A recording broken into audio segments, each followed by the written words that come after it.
Hello ভাইয়েরা আমার, খুবই গুরুত্বপূর্ণ কথা বলবো তোমাদের সাথে। আমি মনোযোগ দিয়া শোনো, তোমাদেরই উপকার আসবে, ঠিক কিনা? আসবে না? ঠিক। তোমরা যদি মাকে ভালোবাসো তাহলে সব পাইবা। আজকে যদি মার সামনে যায়, যতই পেট ভরা থাকুক, দেখা হলে বলে, মা বাবা তুই কি কিছু খাস নাই? আমি কই, না মাত্র খেয়ে এসেছি মা। কই, না তুই কিছু খাস নাই, এখনই আমার সামনে খা। ঠিক কিনা? ঠিক ঠিক।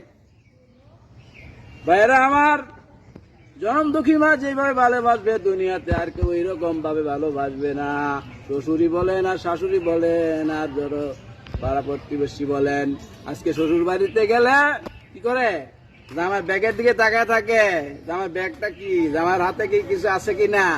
ব্যাগ যত বড়, ভালোবাসা তত কি হয়, বেশি হয়, ঠিক কিনা? ঠিক ঠিক ঠিক। যারা বিয়ে করেন তারা বুঝবেন, যারা বিয়ে করেন নাই তারা বুঝবেন না। আমার কথা হইল, সবাই মাকে ভালোবাসবেন। মায়ের মতন দুনিয়াতে আর আপন কেউ নাই। ভাইয়েরা আমার, মা যেইভাবে ভালোবাসে, সন্তানের মুখ দেখেই বলতে পারে সন্তানটা আমার কেমন আছে। ঠিক কিনা? বলো না কেন, জোরে বলো। ভাইয়েরা আমার, বেশি করে মাকে ভালোবাসবেন, মায়ের সাথে বেয়াদবি করবেন না, তাহলে আপনার জন্য জান্নাত কি হারাম, হারাম হয়ে যাবে, হারাম। ঠিক কিনা? এই ঠিক কিনা? ঠিক। বলো জোরে জোরে, ঠিক ঠিক।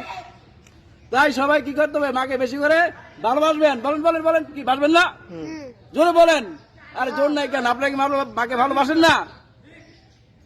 আসেন আসেন আসেন, সবাই বেশি বেশি করে মাকে ভালোবাসবেন। ভালোবাসা বিরাম সবার জন্য, ভালোবাসা সবার জন্য, কোনো ব্যতিক্রম না।